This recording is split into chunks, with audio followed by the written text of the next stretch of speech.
Okay, Nonias are the ladies that were born in Malaya during the 1800s when the British settled in the strait settlements of Penang, Malacca and Singapore.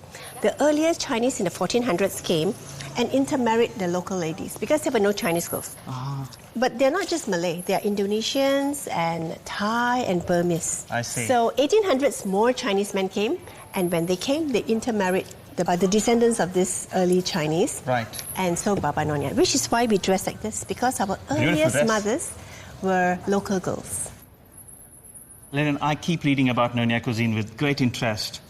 But is it still relevant? Sure, we still do that every day in our homes.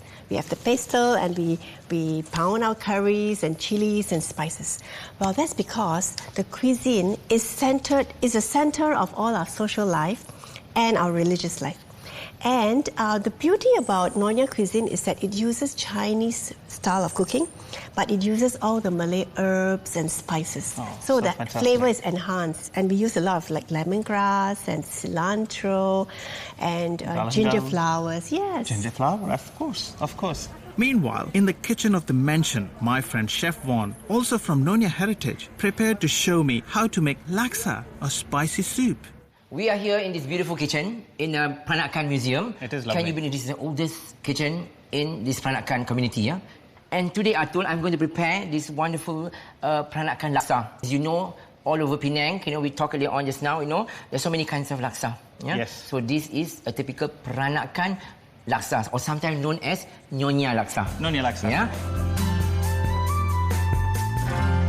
That's amazing, because before coming to this country, I only had one laksa in my mind, and there was Malaysian laksa. And now we're doing... You're the expert, you're telling me. I'm doing we got so many laksa. Peranakan now. First, we need to heat up the oil, yeah? So let's get this cooking. This is vegetable oil. Okay, first, in typical Peranakan, is called rempah. Rempah. So you're going to stir that, yeah? I will do that. The base for this dish is a blend of onion, lemongrass, chili, ginger, galangal and turmeric. When you cook a rempah, which means all these wonderful spices. Spice paste, yes. Always cook them with sufficient oil. Number 2, low heat.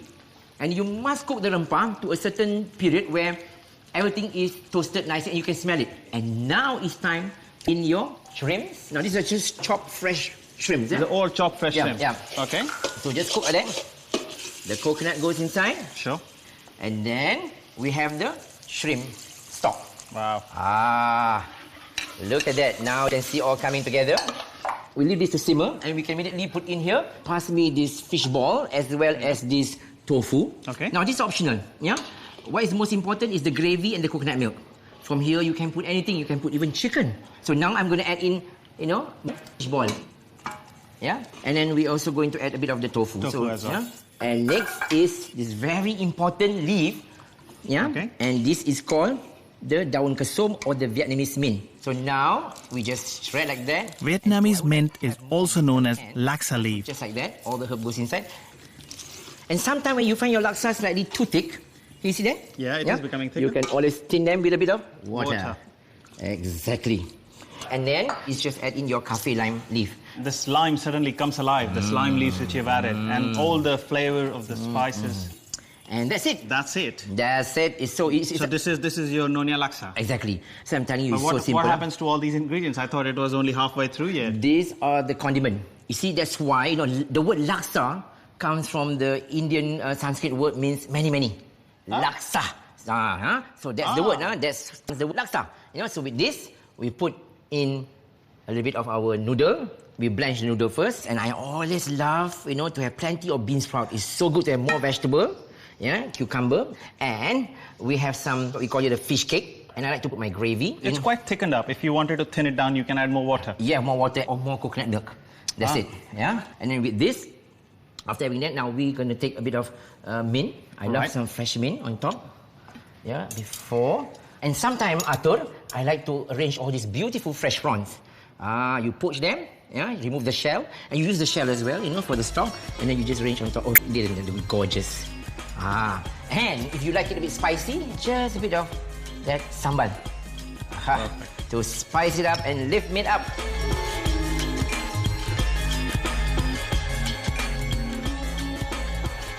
Nice? Very good. What I can taste very clearly, very distinctively in this is obviously the lime leaf, the galangal, the lemongrass, and the spiciness. When you added that much chili, I thought it's gonna my brains fall. But no, it's balanced. Really, really good. So this is Chef Van's Nonya Laksa. That was a great start, but I wanted to understand a bit more about Nonya cuisine. I had been invited to dinner with Dato Ki or Lady Ki. She's a passionate Penangite who knows all about this heritage and cuisine. Well, I would say it is the unique culture in Malaysia. There's nowhere else can you find a culture like Baba Nonya. I would say across culture.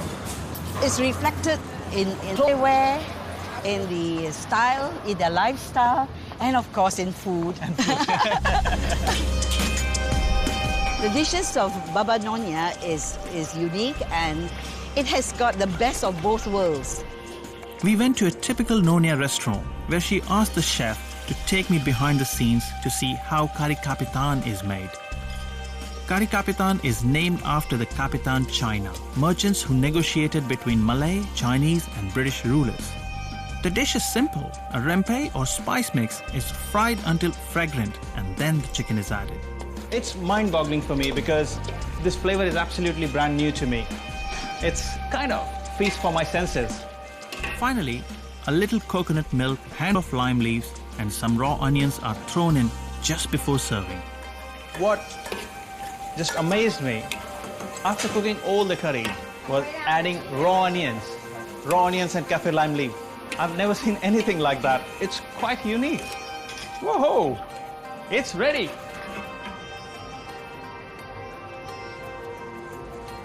Oh. Very good. Very, very good. I go sit down, you send this all for me. Okay. Thank you. Okay. This is what we call tamarind prawn. Here the prawn is fried with tamarind dressing. And this is a type of pork sausage, but wrapped in bean curd wrappers. It is called lobak. It's deep fried. So a bit caloric, but delicious. Delicious. That's what matters. And that is the duck, which is cooked with yam. Duck with yam. They call it ao. Ao. And of course, this is the specialty tonight, which is Kari Kapitan. Wow. I'm a guy who works with spices day in, day out. All my life, I've never come across any dish like that where onions are added almost towards the end, because for me as an Indian, onions are sauteed first or caramelized first before you add anything else. So why onions later? Well, to be very frank with you, I will also ask you the same question, why onions later? But what I know is that by putting the onions later, it tastes better. You must have the gravy on the rice. Right. This is the best part, you know. All the juices. All the juices are in here. Can I ask you something? Why you point with your thumb? That is the polite way. You know, it is, again, this is what the Chinese have learned from the Malay custom. Right. You don't do this. Do like that. You don't do that. Yes. It's more polite to point with your tongue. I see. This is delicious. Is it not too hot? No, heat is quite good. But each and every ingredient, I can taste that fragrance of the spices. You know, rather than, there are spices and it's hot. It's not about that. It's about the fragrance of the spices, which is quite unique. Well, the captains of long ago loved it. And the captains at that time were, the top dog. So that's Nonya cuisine. There's one more thing I really must do before I leave Penang, and I pass through Little India again on my way there. Walking down the street, it feels close to home.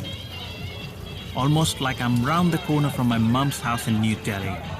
And this is my destination, the best street food market around. I've come to Night Hawkers Market to try Penang's signature dish, char kway teow. This is the one dish I couldn't miss. It's such a feature of Penang, as important to Penang as a cup of tea to an Englishman. It's a great combination of prawn, the sausage, the noodles, and the bean sprout, and the spices she has used. She has used some soy sauce and some chili sauce, and there are some fresh herbs. It tastes like chives to me, but they all come together really well and perfectly balanced. Really good dish. Tataki told me at any given moment, half of the population is eating and the other half is cooking. Malaysians eat up to 5 small meals a day, and everybody thinks they're an expert. Well, it's great to see such a passion for food.